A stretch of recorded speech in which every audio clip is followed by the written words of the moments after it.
Bro నీ లైఫ్లో అప్పు వస్తుంది, క్యాష్ వస్తుంది, లాస్ వస్తుంది, నీ లవ్ బ్రేకప్ అవుతుంది, నీకు ఇష్టమైన వాళ్ళు దూరం అవుతారు, నువ్వు చాలాసార్లు ఫెయిల్యూర్ని చూస్తావు. సో ఇదే కదా లైఫ్ అంటే. లైఫ్ అంటే హ్యాపీనెస్, సాడ్నెస్, క్రైమ్ ఇలా ప్రతిదీ ఉంటుంది కదా.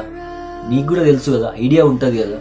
కాకపోతే దీంట్లో ఇంపార్టెంట్ థింగ్ ఏంటి అంటే, ఇవన్నీ జరిగిన తర్వాత హౌ షుడ్ యూ రియాక్ట్, నువ్వు వీటికి ఎలా రియాక్ట్ అయ్యావు, ఎలా ఓవర్కమ్ చేసావు, ఎలా హ్యాండిల్ చేసావు అనేది ఇంపార్టెంట్. ఇప్పుడు చాలా మందికి లవ్ బ్రేకప్స్ అవుతాయి.